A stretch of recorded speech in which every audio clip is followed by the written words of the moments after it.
Assalamualaikum warahmatullahi wabarakatuh. Ketemu lagi dengan channel Uma Mita. Bagaimana kabarnya semuanya? Uma ucapkan welcome untuk seluruh siswa kelas 10 yang ada di Indonesia. Dari manapun kalian, Uma ucapkan selamat untuk menuju ke kelas 10. Kita ganti seragam ya, yang dari putih biru menjadi putih abu-abu. Oke, khususnya Uma sapa kepada seluruh siswa-siswa Uma kelas 10 di SMA YP Unila Bandar Lampung. Tetapi untuk semua siswa yang ada di Indonesia, yang dimanapun kalian berada, Uma juga ucapkan selamat datang karena sudah mau mampir ke channel YouTube Uma. Seperti biasa, sebelum belajar, biasanya Uma tuh minta dukungan loh. Minta dukungannya dengan cara apa ya? Dengan cara like video-video Uma, dan jangan lupa subscribe dong, atau hidupkan tombol loncengnya supaya tidak ketinggalan video-video terbaru dari Uma. Yang insya Allah videonya akan bermanfaat untuk kehidupan kita di dunia dan insya Allah akan membawa kita ke akhirat. Amin ya robbal alamin, menjadi ladang pahala kita semua dong berarti. Oke, lanjut aja Uma, kita mau belajar apa nih? Kita lihat kompetensi dasarnya dulu ya. Oke. Nah, bab 1 sudah kita lalui nih. Kita mau lanjut ke bab 2 tuh tentang struktur atom. Wih, penasaran nggak nih struktur atom itu yang seperti apa? Kayaknya yang di SMP dulu sudah pernah ada yang belajar tentang atom. Atom itu yang seperti apa sih, Uma? Gitu. Ada yang masih ingat atom itu seperti apa? Ayo, ngaku. Nanti tuliskan ya di kolom komentar. Oke. Sekarang kita langsung masuk saja ke struktur atom. Kita klik apa yang ada di dalam struktur atom. Uma, kita mau mempelajari apa sih? Kita mau mempelajari 3 subbab besar ini ya, Nak ya. Tapi nanti Uma bagi menjadi beberapa video. Video yang pertama kita khusus untuk yang A dulu deh, partikel dasar penyusun atom. Wow, atom. Ada yang mengatakan dulu atom itu bagian terkecil dari suatu materi. Bagian terkecil. Uma, kalau ada istilah bagian terkecil, berarti dia paling kecil dong, Uma. Bagian terkecil dari suatu materi itu disebut atom. Tetapi di sini dari judulnya partikel dasar penyusun atom. Lah kalau ada partikel yang menyusun atom, berarti partikel itu lebih kecil dong dari atom. Ayo, penasaran atau tidak? Kita lihat saja ya. Kita klik yang bagian yang A. Nah, oke. Mungkin ada beberapa dari kalian yang tidak asing lagi dengan 3 nama ini. Ada si elektron, ada si proton, dan ada si neutron. Siapakah mereka, Uma? Tadi mengatakan bahwa atom bagian terkecil dari suatu materi. Materi kan kalian tahu ya, sudah belajar di bab 1 di video-video Uma sebelumnya. Materi itu segala sesuatu yang ada di alam semesta ini yang memiliki massa dan menempati ruang. Berarti manusia bisa disebut materi, besi disebut materi, udara disebut materi, air disebut materi, dan seluruh yang ada di alam semesta ini yang memiliki massa itu disebut materi. Nah, bagian dari materi itu kalau dipotong-potong menjadi sangat kecil dan tidak bisa dibagi lagi, itu dinamakan atom. Wow, berarti atom itu nggak bisa dilihat dengan mata gitu, dengan mata biasa, dengan mata telanjang. Tetapi kok di sini ada partikel penyusun atom, berarti partikel-partikel 3 ini lebih kecil dong dari atom. Oke, di sini kita akan menjawabnya. Yang pertama tentang elektron. Siapakah elektron ini? Nah, oke, elektron ini seputar elektron nih. Elektron ternyata ditemukan oleh seorang ilmuwan bernama Joseph John Thomson atau lebih terkenal J.J. Thomson. Pada tahun berapa? Ayo, tahun ini kita belum lahir ya. Uma aja belum lahir, apalagi kalian. Tahun 1897 melalui eksperimen. Nah, ini yang perlu digarisbawahi ya. Penemu, kalau ada yang tanya, penemu elektron siapa? Jawab J.J. Thomson. Pada tahun berapa? 1897. Oke. Nama eksperimennya, ini yang sering ditanyakan nih. Nama eksperimennya adalah tabung sinar katode. Ini sudah Uma rangkum sedemikian rupa ya. Jadi penemu elektron namanya J.J. Thomson. Dan apa nama eksperimennya? Eksperimennya tabung sinar katode. Ini gambarnya. Oke ya. Nah sekarang sinar katode itu sinar yang kayak mana Uma? Oke, jangan sedih. Uma akan kasih tahu sifat-sifat sinar katode. Yang pertama, sinar katode merupakan partikel kecil yang tidak dapat dilihat. Oke, kita sepakat ya. Sinar katodenya tidak bisa dilihat. Partikelnya kecil sekali. Lanjut. Memiliki sifat cahaya dan sifat materi. Oke. Yang kedua, merambat tegak lurus dari permukaan katode menuju anode. Jadi ingat ya, dari katode menuju anode. Oke. Lanjut, tidak tergantung pada jenis gas dan jenis elektrodenya. Jadi tabung ini tidak berpengaruh jenis elektrodenya. Uma, elektrode itu apa sih? Elektrode itu terdiri dari katode, anode. Katode itu untuk yang positif, anode untuk yang negatif. Kutub loh nak, kalau kalian tahu batu baterai ya, itu kan ada kutub positif, kutub negatif. Tuh. Jadi artinya secara tidak langsung sinar katode ini tidak dipengaruhi jenis kutub positifnya siapa, jenis kutub negatifnya siapa. Dia tidak dipengaruhi oleh itu. Nah, yang selanjutnya bermuatan, ini yang perlu digarisbawahi, bermuatan negatif. Sehingga ketika dia dialirkan dalam medan magnet, dikasih medan magnet, maka ini apa? Dalam medan magnet dan medan listrik itu akan dibelokkan ke kutub positif. Oke ya, karena dia negatif, dia tertariknya menunjuknya ke kutub positif. Kalau cewek tertariknya sama cowok. Kalau cowok harus tertarik sama cewek. Nggak boleh sejenis. Oke, kita sepakat. Nah, itu hanya mempermudah aja sih menjelaskan.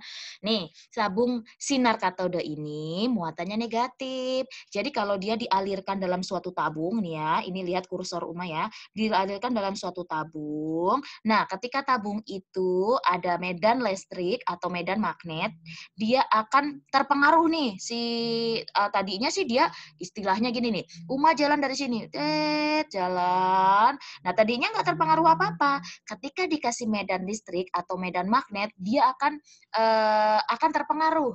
Kenapa si sinar ini bisa terpengaruh? Karena sinar ini bermuatan. Kalau tidak bermuatan, dia tidak negatif, tidak positif, dia mah nggak ngaruh. Karena bermuatan negatif, maka ketika dialirkan dalam suatu tabung yang ada medan magnetnya, dia akan terpengaruh. Terpengaruhnya dia pasti akan membelok. Membeloknya kemana? Membeloknya ke kutub positif. Ya, secara tidak langsung begitu ya penjelasannya ya. Nah, terus, sinar katode tersebut ternyata dinamakan elektron. Oke ya. Jadi itulah seputar percobaannya J.J. Thomson menggunakan tabung sinar katode. Oke, ternyata hasil eksperimennya mengatakan bahwa sinar katodenya itu bermuatan negatif yang dinamakan elektron. Oke, dari penjelasan Uma ada beberapa yang perlu digarisbawahi. Yang pertama, penemu elektron. Nanti jangan sampai salah ketika Uma nanya atau ketika guru kalian nanya atau siapapun nanya, tetangga, sahabat, kerabat nanya, siapa sih penemu elektron? Jawab langsung, J.J. Thomson. Bagaimana eksperimennya menggunakan apa? Jawab, menggunakan tabung sinar katode. Lanjut, terus tabung sinar katode itu menghasilkan apa sih dari percobaannya? Menghasilkan bahwa atom ternyata masih terbagi menjadi partikel yang lebih kecil. Partikel yang lebih kecil itu salah satunya namanya elektron. Elektron itu bermuatan negatif. Nih negatif ya, ini negatif satu. Tuh, jadi gitu ya. Jadi kita tidak boleh lagi mengatakan atom bagian terkecil dari suatu materi yang nggak bisa dibagi lagi. Kalau ada kata-kata tidak bisa dibagi lagi, itu salah. Kenapa salah? Karena atom masih bisa dibagi lagi menjadi partikel yang lebih kecil. Siapa? Si elektron ini. Salah satunya ya, tadi kan ada 3. Elektron ini punya kawan nanti. Kawannya nanti munculnya. Nah, pertama dari yang tiga itu, dari tiga partikel penyusun suatu atom, yang pertama ditemukan si elektron. Jadi ini elektron adalah yang paling tua, nih kakak yang paling tua. Tuh, jadi begitu ceritanya. Penemunya J.J. Thomson. Kita lanjut ke partikel yang berikutnya. Lanjut. Oh, belum. Kita belum ke partikel yang berikutnya. Kita masih seputar elektron. Ternyata si J.J. Thomson itu tidak sendirian, anak-anak. Ternyata J.J. Thomson itu dibantu oleh kawannya bernama Robert Andrew Millikan. Nah, ini nama ini sering banget muncul nanti di ujian-ujian semester dan seterusnya. Ternyata si Milikan ini, nama panggilannya Milikan.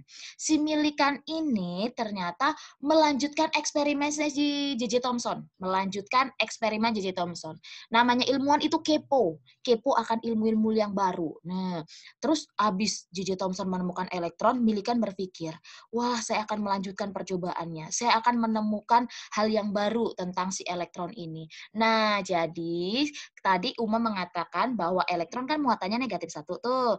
Nah, negatif satu itu ternyata yang mengatakan dan menemukan kenapa elektron bermuatan min atau min satu itu ternyata si Robert Andrew Millikan melalui percobaannya yang disebut tetes minyak Millikan. Tuh, ini jadi dia menyemprotkan minyak nih.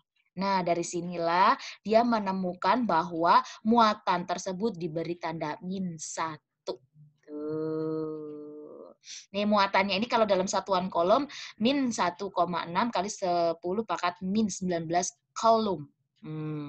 Oke ya. Jadi seputar elektron ada tambahan yang perlu digarisbawahi. Penemunya tadi sudah, penemunya J.J. Thomson, menemukannya dengan tabung sinar katode. Terus setelah itu, yang menemukan muatan elektron itu si Andrew Millikan. Apa percobaan Andrew Millikan? Ternyata tetes minyak Millikan. Sehingga elektron dilambangkan menjadi E01. Artinya E itu dari elektron, 0 itu artinya yang atas ini massa ya, berat berarti elektron itu sangat ringan sehingga sehingga dianggap massanya 0 dan bermuatan min 1. Oke, jangan sampai salah. E0 min 1 artinya elektron bermassa 0 dan bermuatan min 1. Oke, kita lanjut ke partikel berikutnya. Set. Si proton. Proton ini berartinya adiknya elektron. Nah, habis itu kepo lagi nih si Goldstein. Proton ternyata ditemukan oleh Eugene Goldstein. Ini Eugene ya bacanya ya, apa ya? Yang terkenalnya adalah Goldstein-nya. Tahun berapa? 1886. Melalui percobaannya apa? Nih, yang perlu kalian garis bawahi adalah siapa penemunya, apa percobaannya, apa hasil percobaannya. Itu yang perlu kalian garis bawahi ya. Penemu proton namanya Goldstein. Percobaannya adalah tabung gas berkatode. Kalau tadi tabung sinar katode. Kalau ini tabung gas berkatode atau lebih terkenal tabung Crookes. Nih, sifat-sifat dari anode. Nih, kalau tadi sinarnya sinar katode kalau si J.J. Thomson, kalau sekarang si Goldstein menemukan proton menggunakan sinarnya sinar anode. Bermuatan positif, tuh kebalikan kan? Anode bermuatan positif, sinar anode bermuatan positif, sinar katode bermuatan negatif. Bermuatan positif, kenapa Uma? Karena dapat dibelokkan oleh medan magnet dan medan listrik menuju kutub negatif. Nah, tadi Uma mengatakan ya, kalau dia positif, maka dia menujunya ke kutub negatif. Kalau tadi punya si J.J. Thomson, muatannya negatif, menujunya ke kutub positif. Jadi kebalikan ya. Merupakan radiasi partikel karena dapat memutar kincir. Oke. Yang kedua, yang selanjutnya, perbandingan E berbanding M tergantung pada gas yang diisikan dalam tabung. Nih, kalau si sinar katode tadi punya J.J. Thomson itu tidak berpengaruh mau tabung ini isi gasnya apa. Tapi kalau si anode ini berpengaruh tergantung pada gas yang diisikan di tabung ini. Oke, itu ya tipenya ya. Berarti beda banget nih antara anoda dan katode. Ukuran partikel sinar anoda tergantung pada jenis gas. Tuh, pada jenis gas dia tergantung pada jenis gas. Kalau tadi kan tidak, kalau yang punya J.J. Thomson. Muatannya juga kebalikannya, muatannya +1. Kalau elektron muatannya -1. Nah, ini nih. Kalau tadi kan tadi min 1,6 kali 10 pangkat min 19 kolom. Kalau sekarang minnya hilang jadi plus 1,6 kali 10 pangkat min 19 kolom, atau mudahnya ditulis +1. Nah, untuk penulisannya P11. Kalau tadi kan atasnya 0, bawahnya -1. Kalau sekarang P atasnya 1, bawahnya 1. Artinya apa? Ini proton bermassa 1 dan bermuatan +1. Gitu ya. Jadi jangan sampai salah. Yang enak tuh P ya, atasnya 1, bawahnya 1. Enak ini ngafalinnya. Semakin besar semakin besar massa partikel, sifat anodanya semakin sukar dibelokkan. Oke, ini sifat dari sinar anode yang disebut sebagai proton. Kita sudah dapat 2 partikel dasar penyusun atom. Yang paling pertama itu adalah elektron ditemukan oleh J.J. Thomson, yang kedua adalah si proton ditemukan oleh Eugen Goldstein. Nah, percobaannya juga sangat berbeda. Kalau J.J. Thomson pakai sinar katode, kalau ini Uma balik lagi ya ke sini ya nih. Nah, kalau J.J. Thomson pakai sinar katode, sedangkan kalau Goldstein pakai sinar anode. Kalau J.J. Thomson bermuatan negatif, tadi kalau si Goldstein, si anode ini bermuatan positif. Dan sifatnya juga sangat berlawanan. Muatannya berlawanan, -1 ketemu +1. Tuh, jadi si elektron dan proton ini adalah partikel-partikel dasar penyusun suatu atom. Jadi setiap atom pasti punya proton, pasti punya elektron, cuman jumlahnya berbeda-beda. Kalau Uma ambil contoh, atom besi sama atom aluminium, pasti mereka berdua sama-sama punya proton, punya elektron, cuman jumlahnya berbeda. Jelas jumlahnya berbeda antara si proton dan elektronnya si besi dengan proton elektronnya si aluminium. Nanti Uma, itu kita bahasnya nanti. Kita bahas yang satu lagi nih, belum nih. Nah, masih seputar proton ternyata. Belum ke yang ketiga. Nah, si proton ini ternyata sama kayak si J.J. Thomson. Setelah J.J. Thomson, ada si Millikan. Nah, sekarang setelah Goldstein menemukan proton itu, penemuan tersebut dikembangkan oleh Ernest Rutherford. Ernest Rutherford ngapain sih, Uma? Kita lihat ya. Ernest Rutherford melakukan penembakan lempeng emas tipis dengan sinar alfa. Kalau kita lihat kayak orang kurang kerjaan sih Uma, kok lempeng emas ditembakin sama sinar alfa. Tujuannya untuk apa sih? Pasti ada tujuan tertentu. Kita lihat si Rutherford ini ngapain. Pada percobaan tersebut, sebagian besar sinar alfa diteruskan atau menembus lempeng emas. Sebagian kecil dibelokkan dan sebagian kecil lagi dipantulkan. Why? Kenapa ini? Terus yang berikutnya, adanya sebagian kecil sinar alfa yang dipantulkan menunjukkan adanya inti atom yang bermuatan positif. Dari penjelasan Uma udah maksud belum? Uma yakin kayaknya masih ngawang-ngawang nih. Jadi gini, jalan ceritanya. Proton udah ditemukan oleh si Goldstein. Setelah itu Ernest Rutherford penasaran, kenapa proton muatannya positif? Protonnya itu ada di mana? Kalau ada suatu atom, misalnya nih, ini yang bulat-bulat ini diibaratkan atom ya, Nak. Nih, atom bulat, ini atom-atom nih. Atom. Nah, kalau ada elektron muatannya negatif, ada dalam atom. Ada proton bermuatan positif, ada di dalam atom juga. Nah, dalam satu atom ini ada elektron, ada proton. Si Ernest Rutherford ini penasaran, letaknya mereka di mana? protonnya di mana, elektronnya di mana. Kan mereka kan beda muatan. Kalau beda muatan, pasti saling tolak-menolak. Nah, saya tuh pengen tahu, kata si Ernest Rutherford. Ini ica-icanya ya, Uma, seolah-olah Ernest Rutherford bilang gitu. Saya pengen tahu, kata si Ernest. Mana di protonnya di mana, elektronnya di mana? Penemuan teman-teman saya ini di mana sih? Saya pengen melanjutkan. Nah, dari situ beranjak dari rasa penasarannya, rasa kepo-kepoannya itu, sehingga dia melakukan penelitian dengan menembaki lempeng emas. Nah, ini icanya, permisalan aja, ini lempeng emasnya nih, yang bulat-bulat ini nih, lempeng emas. Ini berkas sinar alfa. Diketahui sinar alfa itu muatannya positif. Nah, kita lihat ya. Ini berkas sinar alfanya. Sret, sret. Nah, kita perhatikan. Ada 3 perlakuan berkas sinar alfa ini. Yang ini diteruskan, sret, diteruskan. Banyak yang diteruskan kita hitung. 1, 2, 3, 4 yang diteruskan. Artinya lolos dia, lolos. Tapi ada beberapa yang dibelokkan. Ini ada satu yang dibelokkan, sret, dibelokkan. Kira-kira ini kenapa yang dibelokkan ini? Ternyata setelah menggunakan suatu alat yang canggih, ternyata yang dibelokkan ini karena sinar alfanya menyerempet. Bahasa Uma nyerempet. Nyerempet siapa? Mendekati inti ternyata. Mau nyerempet inti atom. Terus lanjut lagi. Yang ternyata ini ada satu yang mencolok banget, malah dipantulkan. Dipantulkan artinya ditolak si berkas alfanya ini, berkas sinar alfanya ini.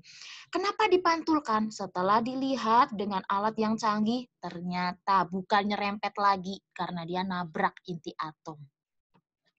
Oke, terus abis itu langsung Ernest Rutherford berpikir, oh I know. Jadi ternyata dalam suatu atom ini ternyata di dalam atom ada inti atom. Dan inti atom itu pasti bermuatan positif. Pasti. Kenapa bisa memastikan muatannya positif? Karena sinar alfa yang mendekati inti itu ditolak. Sinar alfa yang menabrak inti itu ditolak lagi. Tuh, sinar alfa yang mendekati inti dibelokkan, sinar alfa yang mengenai inti itu ditolak.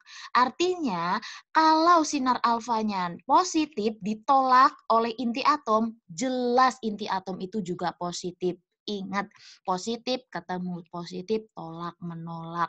Sehingga dari percobaannya si Ernest Rutherford, berarti dia langsung berpikir, oh ternyata inti atom muatannya positif. Kalau inti atom muatannya positif, berarti di dalam inti atom itu ada proton. Berarti dia menyimpulkan, si Ernest Rutherford ini luar biasa nih percobaannya ini. Menyimpulkan bahwa atom terdiri dari inti atom yang bermuatan positif dan kulit-kulit atom. Ada inti atom, ada kulit atom. Inti atom bermuatan positif. Nih, ini ada keterangannya nih. Inti atom bermuatan positif. Kenapa bisa positif? Karena di dalam inti atom ada proton. Jadi si Ernest Rutherford sekarang bisa menyimpulkan antara proton dan elektron tinggalnya tidak serumah, bahasanya tidak berdekatan. Proton tinggal di dalam inti dan elektron pasti tidak di dalam inti. Pasti. Kenapa pasti tidak? Karena pasti bukan di dalam inti. Karena apa? Kalau positif ketemu negatif akan tolak menolak. Pasti elektron tinggalnya di luar inti. Itu kesimpulan dari si Rutherford. Luar biasa ya. Masya Allah pokoknya ini percobaan yang luar biasa. Kita tinggal mempelajarinya saja. Mereka orang-orang yang luar biasa nih, berpikir sampai sekritis itu, sedetail itu. Nah, jadi dari percobaannya si Goldstein dilanjutkan oleh Rutherford, kita muncul beberapa teori baru. Jadi atom itu terdiri dari inti atom bermuatan positif yang di dalamnya ada si proton dan terdiri dari kulit-kulit atom yang terisi oleh elektron. Jadi elektron itu tinggalnya di luar inti. Oke, jadi itu. Nah, sekarang kita lanjut Uma, udah mau selesai nih. Sekarang si neutron. Siapa penemu neutron? Pada tahun 1930, Bottle dan Baker itu melakukan percobaan penembakan partikel alfa pada inti atom berilium. Kalau si Rutherford menembaki sinar alfa, menembaki lempeng emas dengan sinar alfa. Kalau sekarang si Bottle dan si Baker itu menembaki berilium dengan alfa. Berilium dengan alfa, bukan emas ya. Percobaan ini menghasilkan radiasi partikel berdaya tembus tinggi. Wow. Jadi ternyata menghasilkan partikel yang daya tembusnya lebih tinggi dibandingkan dengan si proton dan elektron. Siapakah dia? Kita lihat. Pada tahun 1932 nih, James Chadwick membuktikan bahwa partikel yang menimbulkan radiasi yang berdaya tembus tinggi tersebut sifatnya netral. Jadi awal mulanya penemuan neutron itu diawali oleh mereka berdua nih. Bode, ini bacanya Bode nih kayaknya ini ya. Dan H. Baker, ini H-nya kayaknya bukan Haji deh ya, tapi Uma nggak tahu nih ya H-nya apa ya. Bode dan Baker melakukan percobaan menembaki berilium dengan sinar alfa.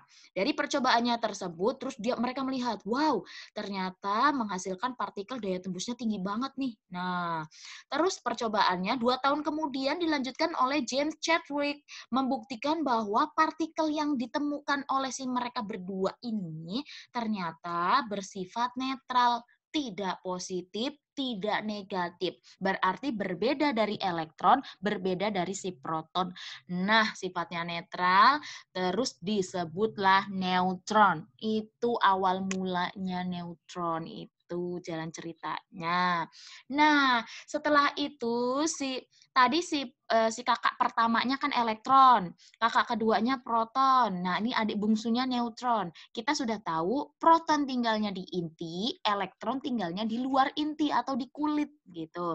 Nah, sekarang neutron ini mau kemana? Mau tinggal di mana? Mau tinggal di inti bareng sama si proton atau mau tinggal di kulit bersama si kakak pertamanya si elektron. Nah, sekarang ternyata neutron ini tinggalnya bersama proton di inti atom. Nah, kenapa Uma? Kok bisa begitu? Ini Uma ngasal-ngasal atau gimana? Oh, tidak. Segala sesuatu yang berhubungan dengan sains itu semuanya berasal dari fakta dan fenomena. Jadi bukan dari ada teori dulu baru nyari faktanya. Tuh tidak. Ada faktanya dulu baru muncul suatu teori. Nah, kenapa Uma bisa ngomong gitu dari mana? Dari fakta yang jadi gini. Uma ibaratkan begini. Ada atom nih bulat. Nah, dalam atom itu ada yang di tengah namanya inti atom. Nah, inti atom. Ya, ternyata berat suatu atom, kalau Uma mengatakan berat, nanti dimarahin sama guru fisika. Kalau berat satuannya Newton. Kalau massa itu satuannya kilogram atau gram. Nah, Uma ubah ya. Massa suatu atom, kalau kalian udah ngingetnya berat suatu atom ya, kita ganti sekarang. Massa suatu atom ternyata ditentukan oleh inti atomnya. Tadi atom terdiri dari 2 bagian, ada inti, ada kulit. Di dalam inti sudah ada proton, di dalam kulit ada elektron. Dan ada fakta yang mengatakan massa suatu atom itu titik beratnya ada di inti atom. Jadi penentu massa suatu atom itu adalah di inti atomnya. Nah, sekarang tadi kita sudah belajar elektron. Elektron itu tidak bermassa.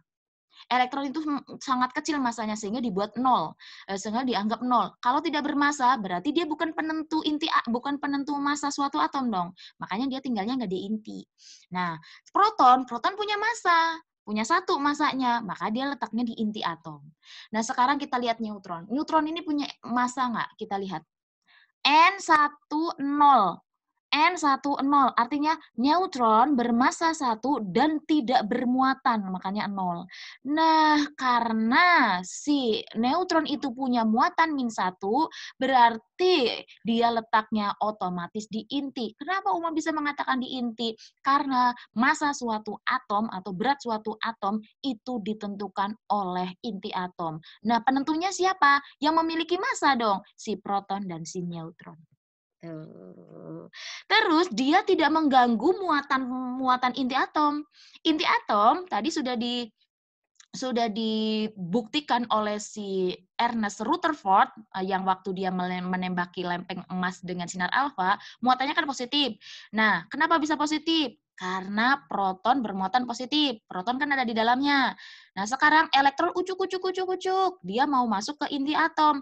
Nah, dia mengganggu nggak muatannya jadi gimana? Nggak mengganggu, karena neutron tidak bermuatan. Walaupun dia bersama proton di dalam inti atom, dia nggak ganggu muatannya jadi terganggu jadi positif berubah jadi negatif, tidak. Karena apa? Karena neutron itu netral, tidak bermuatan. Tapi neutron punya massa, yaitu yaitu 1. Oke, sehingga dia nyumbang massanya ke suatu atom itu sendiri. Nah, jadi begitu anak-anak UMAS semuanya yang ada di seluruh dunia. Wow. Nah, itu jadi jalan ceritanya partikel dasar penyusun atom. Jadi atom adalah bagian terkecil dari suatu materi yang masih bisa dibagi, oke ya? Masih bisa dibagi lagi menjadi partikel yang lebih kecil atau lebih sederhana, yaitu 1 elektron, 2 proton, 3 neutron. Nah, kita lihat rangkumannya. Nih, elektron, proton, neutron. Penemunya J.J. Thomson untuk elektron, masanya tidak bermassa, muatannya -1, lambangnya E0-1. Oke, elektron tidak bermassa atau massanya 0, muatannya -1. Lanjut, proton, penemunya adalah Ernest Goldstein. Goldstein, masanya 1 SMA, SMA itu bukan sekolah menengah atas ya, SMA itu satuan massa atom. Proton masanya 1 SMA, muatannya +1, lambangnya P11. Artinya proton bermassa 1 dan bermuatan +1. Neutron ditemukan oleh James Chadwick dengan massanya 1 SMA, muatannya 0, dia tidak bermuatan ini, dan dia memiliki lambang N10.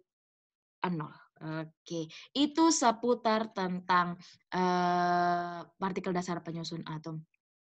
Tunggu video berikutnya, karena video berikutnya itu akan membahas yang lebih seru-seru lagi nih. Oke, untuk pertemuan kali ini atau untuk video kali ini, Uma ucapkan terima kasih yang sudah nonton dari awal sampai akhir, dan jangan lupa dukung channel Uma dengan caranya subscribe, like, dan share supaya ilmunya makin berkembang, supaya makin banyak yang tahu tentang kimia. Terima kasih dari Uma. Assalamualaikum warahmatullahi wabarakatuh.